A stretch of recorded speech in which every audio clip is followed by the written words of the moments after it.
Earlier in the programme, I spoke to the association's president, Sir Paul Judge.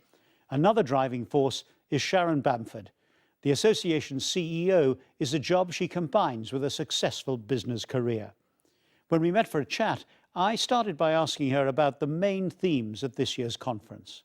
Working and living in a very complex global environment, the business schools need to address this. And I think it's an important message to the wider community that the business schools are being seen to address this throughout their curricula.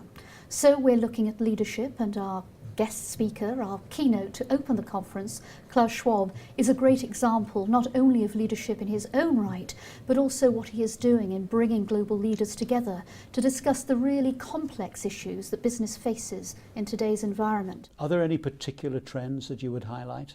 Well, our recent careers survey published this year showed that both faculty and students highlighted the importance of creativity, innovation and entrepreneurship. Is there any new thinking, new ideas about how an MBA should progress in today's increasingly complex world? Absolutely, and business schools are responding fast to the rapidly changing environment, but also in the way that they deliver MBAs. Global talent is moving fast around the world, and the MBA has to respond to that. So not only is there blended learning, the opportunity to perhaps combine their MBA in Singapore and then a module perhaps in Dubai, or move their MBA around the world, there's also changes in the way that the MBA is delivered. The introduction, for example, in some of the business schools of iPad, and all information being downloaded onto the iPad, and a move away completely from written and books to everything on a technology platform. What do you think are the main challenges that business schools are facing now as opposed to, say, a year ago? I think that's dependent very much on the regulatory environment in which the business school is situated. As a global organisation, we're very aware of the challenges, for example, in Australia that they currently face vis-à-vis those in the UK. And if I just take our UK example, student visas and the undergraduate fees that are being set by the government embrace a number of challenges that business schools will need to respond to. But business schools are still recruiting well throughout the globe. The MBA is still respected, and students, as well as the employers, are still seeing real value in the skills that an MBA gives them. Is the association having to embrace new ideas and take new steps in order to help and encourage business schools in the current climate? Well, certainly we've enhanced our work in the policy arena.